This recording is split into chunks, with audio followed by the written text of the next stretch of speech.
Ah, hello. Hello there. Welcome back. Welcome to another week. And indeed, it's our last week reading The Lion, the Witch and the Wardrobe. It's crazy. I feel like it's rushed by. But then I suppose you have to think, we started in January where the weather was awful and it was really wintry, and now here we are in May. So, it's been a decent 5 months. But yeah, what a time we've had.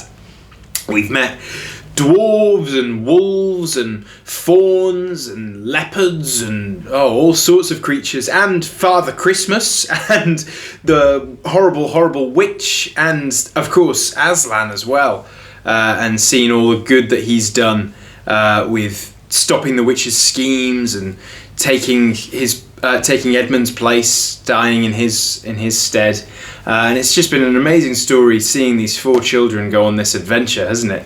And what an adventure it's been for us to read along and find out what happened to them.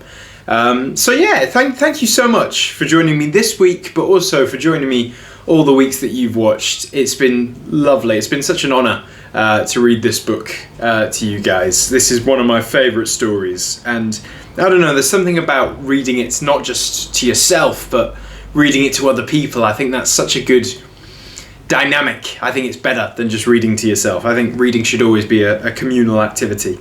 Anyway, should we crack on with this final chapter?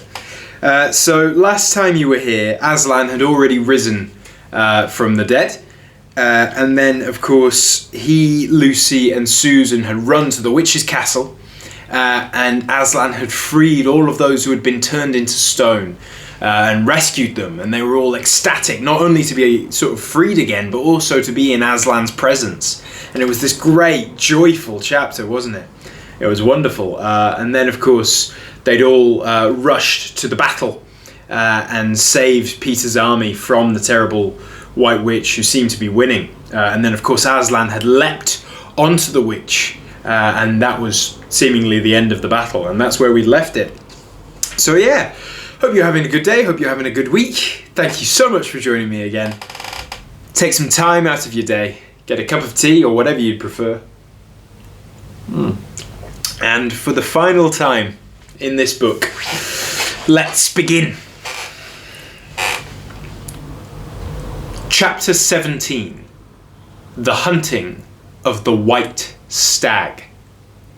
The battle was all over a few minutes after their arrival. Most of the enemy had been killed in the first charge of Aslan and his companions, and when those who were still living saw that the witch was dead, they either gave themselves up or took to flight. The next thing that Lucy knew was that Peter and Aslan were shaking hands. It was strange to her to see Peter looking as he looked now. His face was so pale and stern, and he seemed so much older. "It was all Edmund's doing, Aslan," Peter was saying. "We'd have been beaten if it hadn't been for him. The witch was turning our troops into stone right and left, but nothing would stop him. He fought his way through 3 ogres to where she was just turning one of your leopards into a statue. And when he reached her, he had the sense to bring his sword smashing down on her wand, instead of trying to go for her directly and simply getting made a statue himself for his pains. You see, that was the trouble all the rest were making. But once her wand was broken, we began to have some chance, if we hadn't lost so many already. Oh, he was terribly wounded. We must go and see him." They found Edmund in the charge of Mrs. Beaver, a little way back from the fighting line. He was covered with blood, his mouth was open, and his face was a nasty green colour. "Quick, Lucy," said Aslan. And then, almost for the first time, Lucy remembered the precious cordial that had been given her for a Christmas present. Her hands trembled so much that she could hardly undo the stopper, but she managed it in the end and poured a few drops into her brother's mouth. "There are other people wounded," said Aslan, while she was still looking eagerly into Edmund's pale face and wondering if the cordial would have any result. "Yes, I know," said Lucy crossly. "Wait a minute." "Daughter of Eve," said Aslan in a graver voice. "Others are also at the point of death. Must more people die for Edmund?" I'm sorry, Aslan, said Lucy, getting up and going with him. And then, for the next half hour, they were busy. She attending to the wounded, while he restored those who had been turned into stone. When at last she was free to come back to Edmund, she found him standing on his feet, and not only healed of his wounds, but looking better than she had seen him look for, ages. In fact, ever since his first term at that horrid school, which was where he had begun to go wrong, he had become his real old self again, and could look you in the face. And there, on the field of battle, Aslan made him a knight. Does he know, whispered Lucy to Susan, what Aslan did for him? Does he know what the arrangement with the witch really was? Hush! No, of course not, said Susan. Well, oughtn't he to be told, said Lucy. Oh, surely not, said Susan. It would be too awful for him. Think how you'd feel if you were he. All the same, I think he ought to know, said Lucy. But at that moment they were interrupted. That night, they slept where they were. How Aslan provided food for them all, I don't know. But somehow or other, they found themselves all sitting down on the grass to a fine high tea at about 8 o'clock. Next day, they began marching eastward down the side of the great river. And the next day after that, at about tea time, they actually reached the mouth. The castle of Cair Paravel on its little hill towered up above them. Before them were the sands with rocks and little pools of salt water and seaweed and the smell of the sea and long miles of bluish green waves breaking for ever and ever on the beach. And the cry of the seagulls. Have you heard it? Can you remember? That evening, after tea, the 4 children all managed to get down to the beach again and get their shoes and stockings off and feel the sand between their toes. But the next day was more solemn. For then, in the great hall of Cair Paravel, that wonderful hall with the ivory roof and the west wall hung with peacock's feathers and the eastern door which looks towards the sea, in the presence of all their friends and to the sound of trumpets, Aslan solemnly crowned them and led them to the 4 thrones amid deafening shouts of "Long live King Peter! Long live Queen Susan! Long live King Edmund! Long live Queen Lucy!" Once a king or queen of Narnia, always a king or queen. Bear it well, sons of Adam. Bear it well, daughters of Eve, said Aslan. And through the eastern door, which was wide open, came the voices of the mermen and the mermaids, swimming close to the shore and singing in honour of their new kings and queens. So the children sat on their thrones, and sceptres were put into their hands, and they gave rewards and honours to all their friends, to Tumnus the fawn, and to the beavers, and giant Rumblebuffin, to the leopards, and the good centaurs, and the good dwarves, and to the lion. And that night there was a great feast in Cair Paravel, and revelry, and dancing, and gold flashed, and wine flowed, and answering to the music inside, but stranger, sweeter, and more piercing, came the music of the sea people. But, amidst all these rejoicings, Aslan himself quietly slipped away. And when the kings and queens noticed that he wasn't there, they said nothing about it, for Mr. Beaver had warned them. He'll be coming and going, he had said. One day you'll see him, and the other you won't. He doesn't like being tied down, and of course, he has other countries to attend to. It's quite all right, he'll often drop in, only you mustn't press him. He's wild, you know, not like a tame lion. And now, as you see, this story is nearly, but not quite, at an end. These 2 kings and 2 queens governed Narnia well, and long and happy was their reign. At first, much of their time was spent in seeking out the remnants of the White Witch's army and destroying them, And indeed, for a long time, there would be news of evil things lurking in the wilder parts of the forest. A haunting here and a killing there. A glimpse of a werewolf one month and a rumour of a hag the next. But in the end, all that foul brood was stamped out. And they made good laws and kept the peace and saved good trees from being unnecessarily cut down. And they liberated young dwarves and young satyrs from being sent to school, and generally stopped busybodies and interferers, and encouraged ordinary people who wanted to live and let live. And they drove back the fierce giants, quite a different sort from Giant Rumblebuffin, on the north of Narnia when they ventured across the frontier. And they entered into friendship and alliance with countries beyond the sea, and paid them visits of state, and received visits of state from them. And they themselves grew and changed as the years passed over them. And Peter became a tall and deep-chested man, and a great warrior, and he was called King Peter the Magnificent. And Susan grew into a tall and gracious woman, with black hair that fell almost to her feet. And the kings of the countries beyond the sea began to send ambassadors, asking for her hand in marriage. And she was called Susan the Gentle. Edmund was a graver and quieter man than Peter, and he was called King Edmund the Just. But as for Lucy, she was always gay and golden-haired, and all princes in those parts desired her to be their queen, and her own people called her Queen Lucy the Valiant. So they lived in great joy, and if ever they remembered their life in this world, it was only as one remembers a dream. And one year, it fell out that Tumnus, who was a middle-aged faun by now and beginning to be stout, came downriver and brought them news that the White Stag, who had once appeared in his parts, the White Stag who could give you wishes if you caught him, had appeared.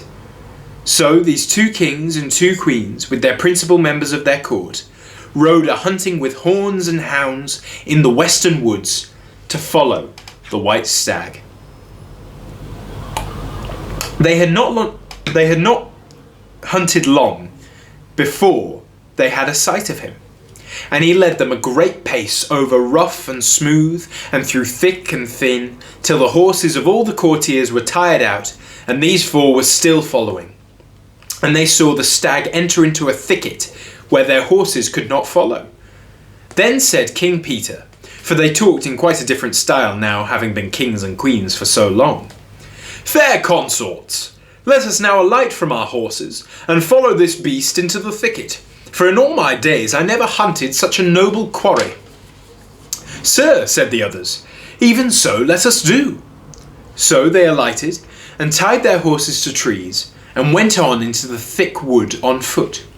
And as soon as they had entered it, Queen Susan said, "Fair friends, here is a great marvel, for I seem to see a tree of iron."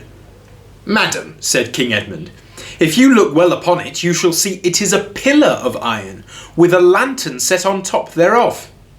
"By the lion's mane, a strange device," said King Peter, "to set a lantern here, where the trees cluster so thick about it, and so high above it, that if it were lit, it should give no light to no man."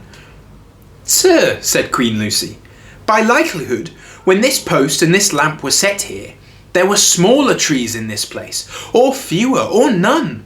For this is a young wood, and this iron post is old." And they stood looking upon it. Then said King Edmund, "I know not how it is, but this lamp on the post worketh upon me strangely.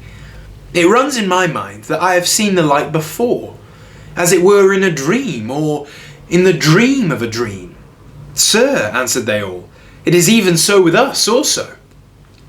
"And more," said Queen Lucy, "for it will not go out of my mind that if we pass this post and lantern, either we shall find some strange adventures, or else some great change in our fortunes." "Madam," said King Edmund, "the like foreboding stirreth in my heart also." "And in mine, fair brother," said King Peter. "And in mine too," said Queen Lucy. "Wherefore, by my counsel, we shall lightly return to our horses and follow this White Stag no further." Madam, said King Peter, therein I pray thee to have me excused. For never, since we four were kings and queens in Narnia, have we set our hands to any high matter, as battles, quests, feats of arms, acts of justice, and the like, and then given over.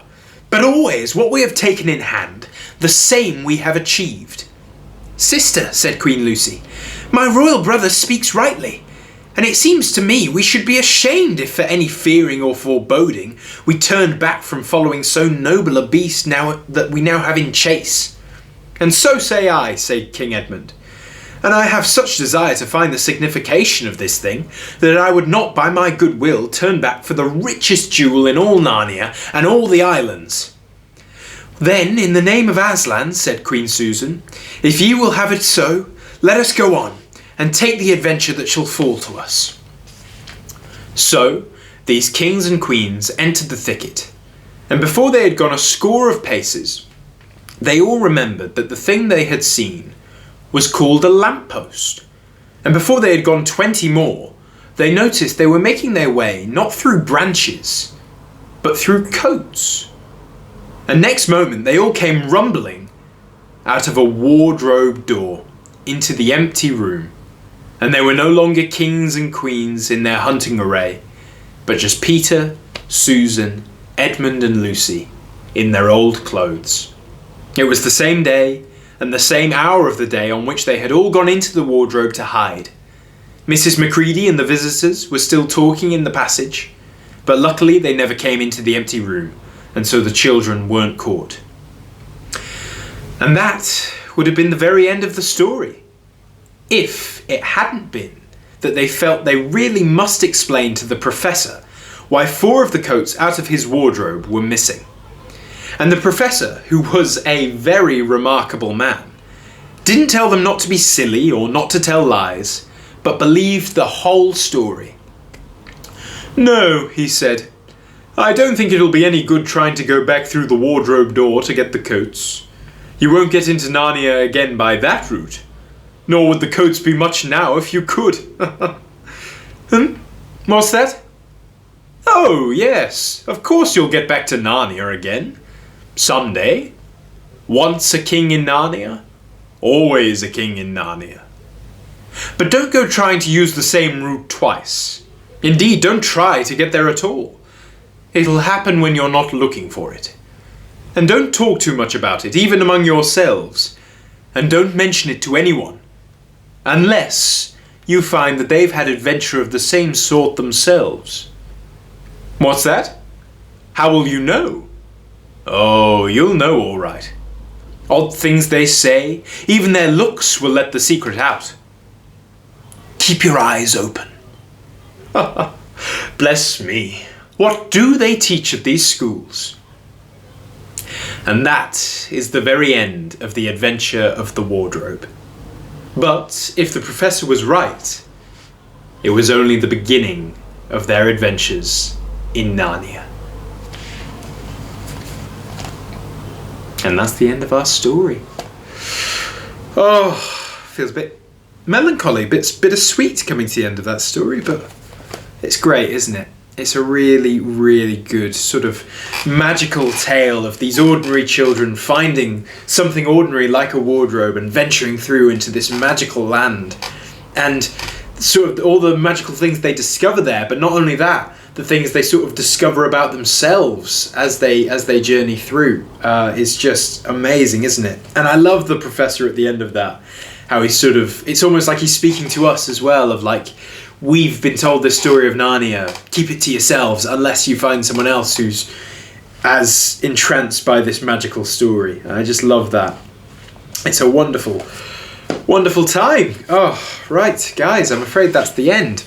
But as the book says, it's the end of the adventure in the wardrobe, but not the end of the adventures in Narnia. So I'm putting it back in my collection.